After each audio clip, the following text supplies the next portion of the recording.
22 April 2025ના દિવસે પહેલગામમાં આતંકી હુમલો થયા બાદ ઘણા બધા લોકોનો એક પ્રશ્ન હશે કે હજુ સુધી કેમ ભારતે યુદ્ધ નથી કર્યું અથવા તો સર્જિકલ સ્ટ્રાઇક કે પછી એર સ્ટ્રાઇક નથી કરી. તો તમને જણાવી દઉં કે ભારતે યુદ્ધની શરૂઆત કરી નાખી છે, પરંતુ તમારામાંથી એની જાણ લગભગ ઘણા બધા લોકોને નથી. આજના ખાસ વિડીયોમાં આપણે જાણીશું કે ભારતે કઈ રીતના યુદ્ધની શરૂઆત કરી નાખી છે કે જેનાથી પાકિસ્તાન આખો તબાહ થઈ જશે.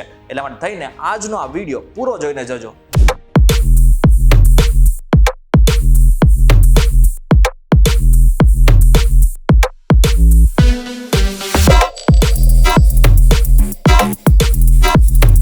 નમસ્કાર અને welcome back folks VTV digital પર તમે જોઈ રહ્યા છો ડેલી ડોઝ અને હું છું આપનો દોસ્ત કરણ ચડોદરા.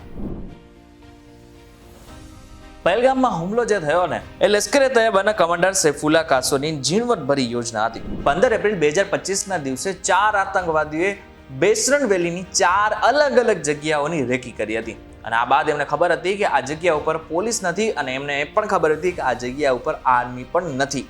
આતંકવાદીઓએ જ્યારે આ હુમલો કર્યો ને ત્યારે એમના શરીર ઉપર એક બોડી કેમેરો પણ હતો જે આ બધી જ વસ્તુ રેકોર્ડ કરી રહ્યું હતું. તમને જણાવી દો કે આ બાદ TRFએ આખી જેટલી પણ ઘટના બની ને એની જવાબદારી લીધી હતી.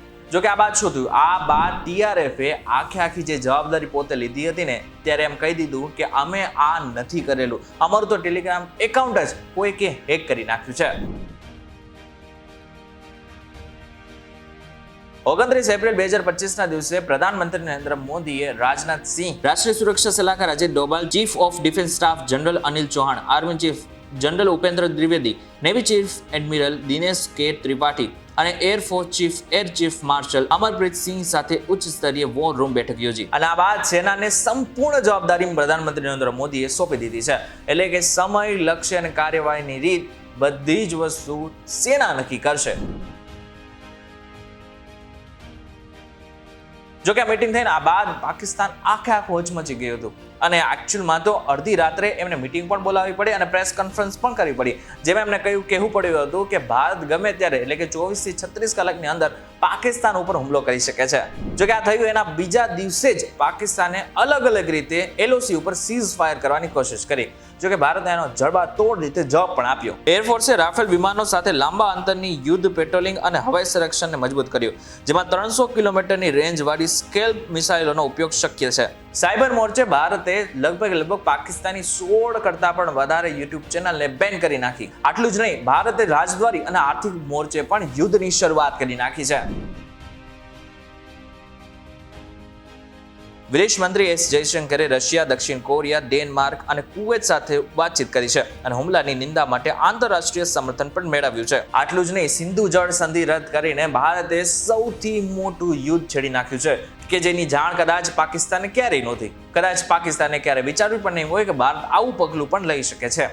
સિંધુ જળ સંધિ રોકીને હવે આગળના સમયમાં ભારત પાકિસ્તાનને આર્થિક રીતે પણ નબળું પાડી નાખશે. આ સાથે ઉરી ડેમમાંથી ઝેલમ નદીનું પાણી વધુ છોડવાને કારણે મુઝફ્ફરાબાદમાં પૂર આવ્યું હતું, જ્યારે ચિનાબ નદીનું પાણી ઘટાડવાથી સિયાલકોટમાં નુકસાન થયું. અને તમને જણાવી દઉં કે આજે જે એક સમાચાર એ છે કે ઝેલમ નદીનું પાણી ભારતે રોકી નાખ્યું છે.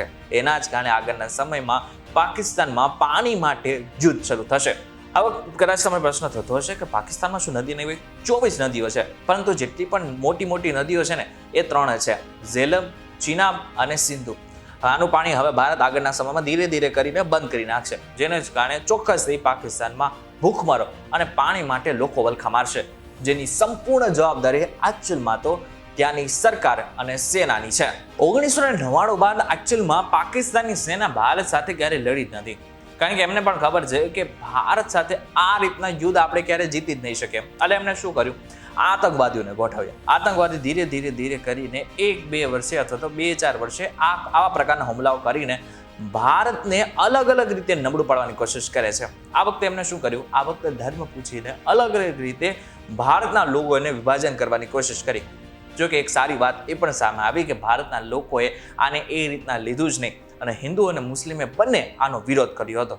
જો કે ભારતને એ રીતે ખબર પડી ગઈ હતી કે પાકિસ્તાને આ રીતે હવે ના સમજાવાય, કારણ કે એર સ્ટ્રાઇક અને સર્જિકલ સ્ટ્રાઇક પછી પણ આ જો પ્રકારની ઘટના થતી હોય ને ત્યારે હવે આતંકવાદીઓને અલગ રીતે અને પાકિસ્તાનને કંઈક અલગ રીતે જ સજા મળવી જોઈએ. એટલા માટે થઈને આપણે બધી જ રીતે પાકિસ્તાનને નબળું પાડી રહ્યા છીએ. સૌથી પહેલા તો આપણે સિંધુ જળ સંધિ રોકી દીધી. હવે આપણે શું કરી રહ્યા છીએ? આપણે બધા જ દેશોનો સહારો લઈને પાકિસ્તાનને નબળો પાડી રહ્યા છે અને જો હવે જરૂર પડશે તો આગળના સમયમાં ભારત યુદ્ધ માટે પણ તૈયાર છે. એટલા માટે થઈને ગમે ત્યારે આપણે પાકિસ્તાન ઉપર યુદ્ધ કરીને આપણે આખું પાકિસ્તાનને પણ મેળવવું હોય ને માત્ર 48 કલાકની રાહ જોવી પડશે. ઇન શોર્ટ જો જોવા જઈએ તો આગળના સમયમાં આપણે હવે કંઈક અલગ રીતે જ પાકિસ્તાનને નબળું પાડીશું. ત્યારે આ બાબતને લઈને તમારું શું કહેવું છે અમને જરા કમેન્ટ કરીને ચોક્કસથી કહેજો. વિડીયો થકી જો તમને કોઈ ઇન્ફોર્મેશન મળી હોય તો વિડીયો લાઈક અને શેર જરૂરથી કરજો તથા આવા જ ઇન્ફોર્મેટિવ વિડીયોઝ માટે VTV ડિજિટલ સાથે જોડાયેલા રહેજો.